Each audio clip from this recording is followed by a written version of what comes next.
40 acts. That was Ibrahim's daily bread ration, logged in a palace expense register in Istanbul in the year 1618. 3 servants, 2 women selected because they could not conceive. No release date. The clerk who wrote the entry did not leave a space for one. He was 2 years old. The Ottoman Empire did not issue an execution order for Prince Ibrahim that year. It did something quieter. It opened a ledger, wrote a number, and filed the page. Inside the Topkapi Palace, in a sealed suite of rooms known as the Kafes, the cage, a toddler was installed like a budget line. The register would be renewed, without interruption, for the next 22 years. None was ever signed. To understand what the Kafes actually was, you first have to understand what it replaced. And what it replaced was mass murder. The canon name I Osman, the imperial law code attributed to Sultan Mehmed II, contained a clause that read, in plain administrative language, something like this: whichever of my sons inherits the throne, it is proper that he kill his brothers. The majority of legal scholars consider this permissible. That was not a dark rumor about Ottoman succession. That was the law, written down, archived, official.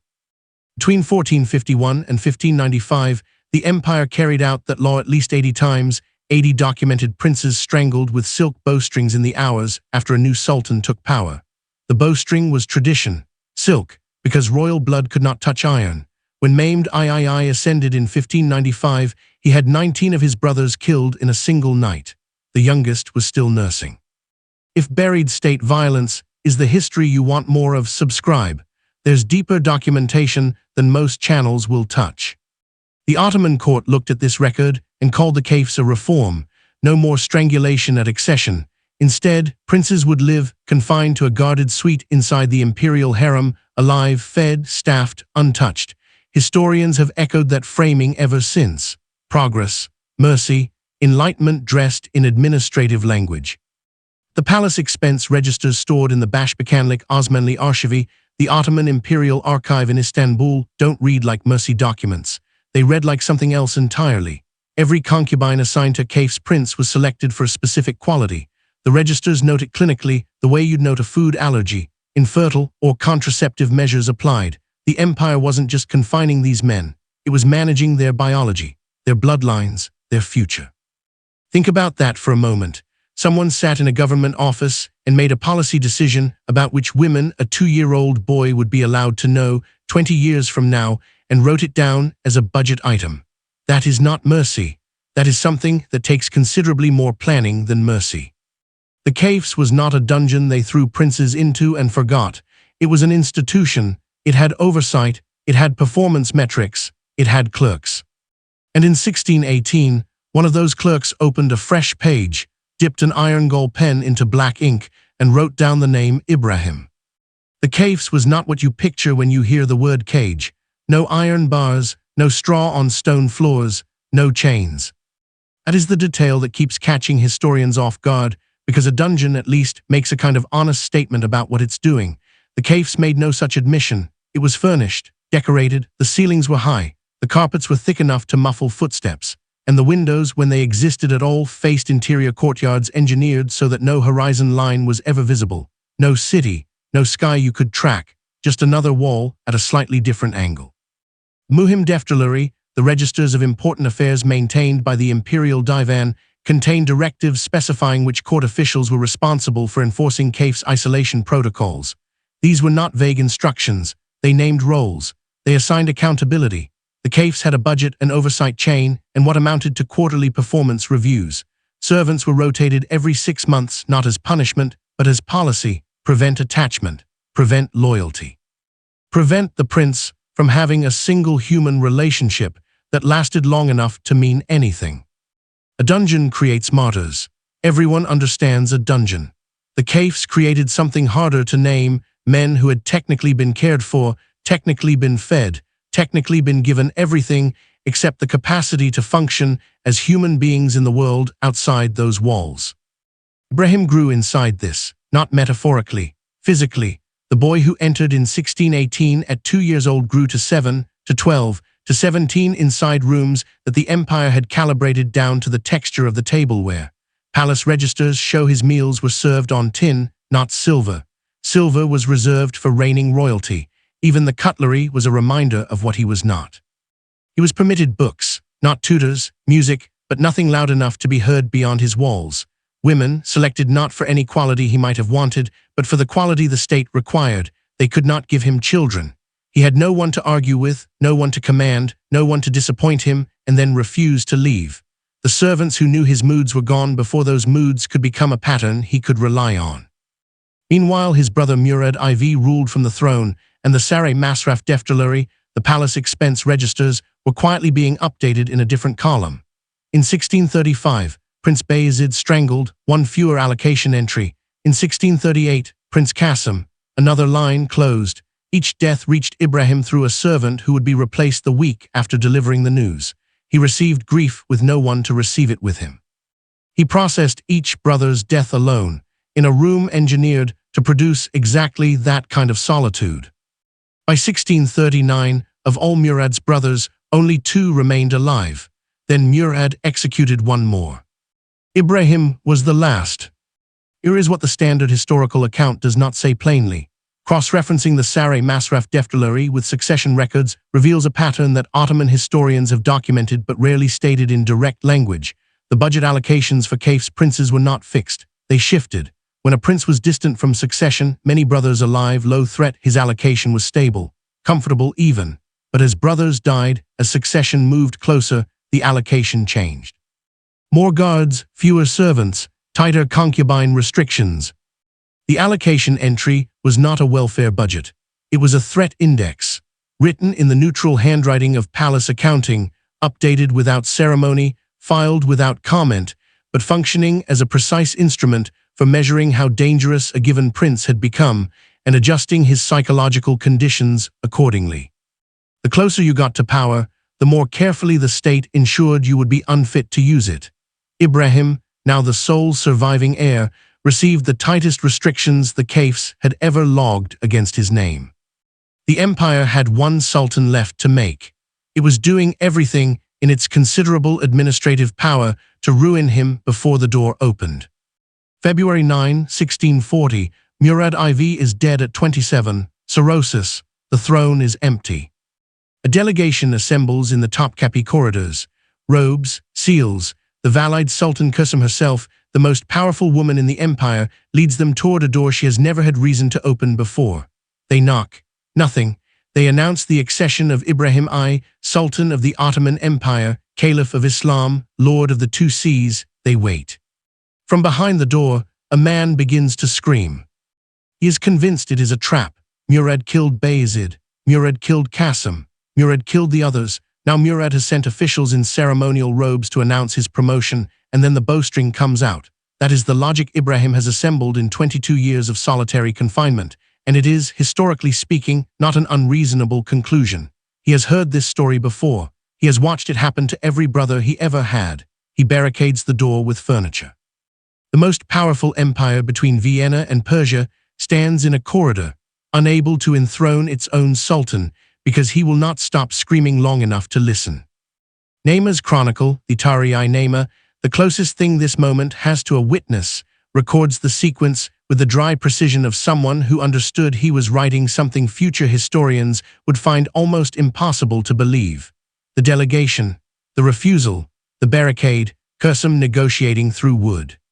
She finally convinces him by doing the one thing that could not be faked. She brings Murad IV's corpse to the threshold. Ibrahim opens the door, sees his brother's body, collapses.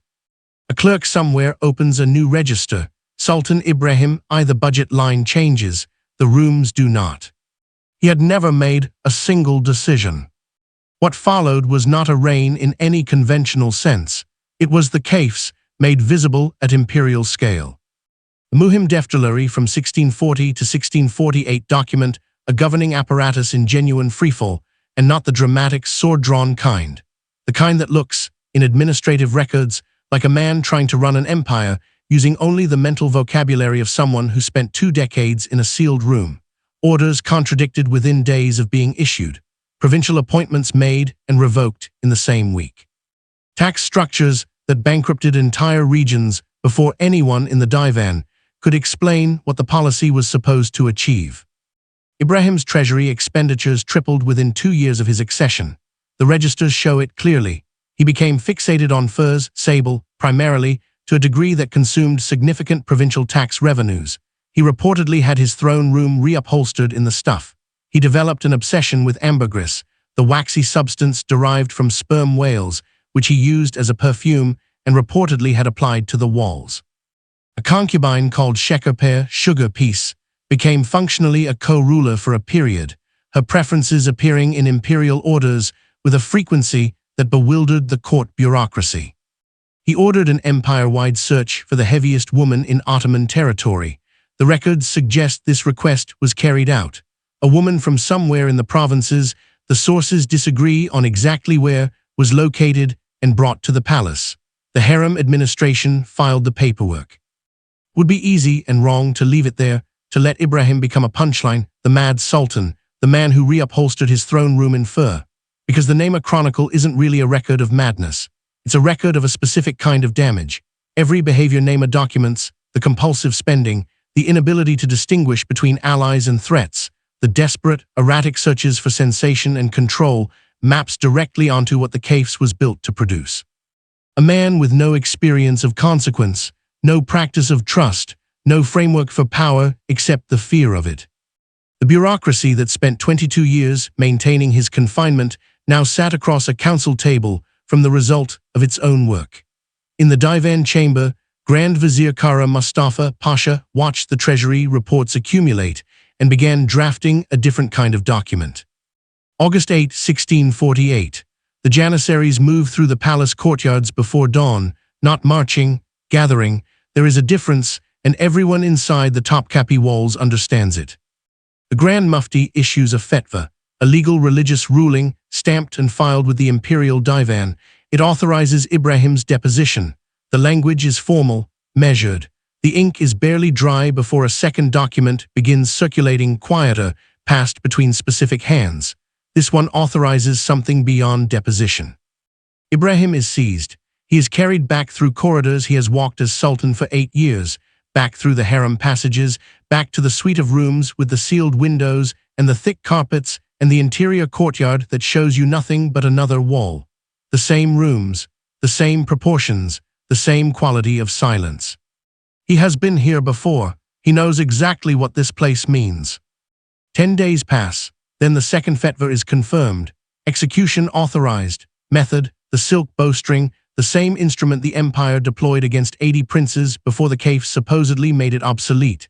The executioners enter the room. Deaf-mute palace servants, the same staff category that attended him for most of his life, men selected because they could not carry his words beyond his walls.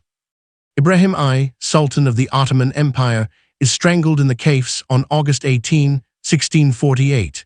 He is 32 years old. He has spent 22 of those years as a budget line and 8 as proof of what a budget line becomes when you hand it a throne. A clerk closes the allocation entry, notes the date, notes the method, notes the cost of the burial, which the registers record as modest. Then the clerk turns to a fresh page, a new name. Ibrahim's son, 7 years old, named IV, is allocated rooms in the Kafes. New servants assigned, new concubines selected, new daily bread ration calculated for a child's smaller appetite. The handwriting in the ledger does not change. Same clerk, same ink, same ruled columns. The bureaucracy does not pause, it reconciles. Maimed IV was 7. His term was listed as indefinite. The Kafes had a new occupant before Ibrahim's burial clothes were folded. Now the raw count. Between 1603 and 1789, the Başbakanlık Osmanlı Arşivi registers document at least 22 Ottoman princes confined in the Kafes. Average duration of confinement, 16 years. That number, held steady across nearly 2 centuries, is not an accident. 16 years was apparently long enough. The longest confinement on record belongs to Osman III, who entered the Kafes as a young man and did not emerge until 1754, 52 years later, at age 55. He had never governed a district, never commanded a garrison, never negotiated a trade agreement or reviewed a military report or made any decision more consequential than what to eat for breakfast, and even that had been arranged for him. He became Sultan of an empire that stretched from the Danube to the Persian Gulf, and he had no more preparation for it than a man pulled from a monastery and handed a sword. The Sarayı Masraf Defterleri still exist. Those registers, the ones that tracked bread rations and servant rotations and the fertility status of assigned concubines, sit in climate-controlled storage in Istanbul, written in Ottoman Turkish in iron-gall ink on cotton rag paper, legible, indexed, available to researchers who know how to request them. 22 rows, each one a prince, each one an indefinite term with a closing date that came, eventually, one way or another. Of the sultans who emerged from the Kafes to rule, the majority exhibited documented psychological symptoms: paranoia that went beyond political calculation, decision paralysis that frustrated every grand vizier who served under them, violent oscillations between passivity and sudden, inexplicable rage. The empire's military defeats in the late 17th century, its territorial contractions, the administrative paralysis that historians call the long Ottoman decline. None of it can be cleanly separated from the fact that its leadership pipeline ran directly through a suite of rooms designed to produce men who could not lead. The Kafes did not fail, that is the thing. It succeeded at exactly what it was built to do. The question the registers never answered, the one no clerk ever filed, was who decided that a broken sultan was preferable to a capable one, and why that calculation held for nearly 200 years. The answer was never a secret. It was just never written in a single document, because the people who benefited from the answer were the same people controlling which documents got written. Valide sultans, the grand viziers, the janissary commanders, the palace treasurer, the chief eunuch, the entire dense infrastructure of officials who surrounded the Ottoman throne and derived their authority not from competence or appointment, but from proximity to man who could be managed. A sultan who emerged from the Kafes after 20 years of engineered helplessness was not a threat to any of them. He was dependent, pliable, frightened of his own shadow in ways that made him, from a purely administrative standpoint, extremely easy to work with. Competent sultan was something else entirely. A sultan who had governed a province, commanded troops, built alliances, understood the treasury. That man walked into the divan and started asking questions no one wanted to answer. The Kafes solved that problem before it arrived. Every cycle, every generation. The broken sultan was not a flaw in the system, he was the product.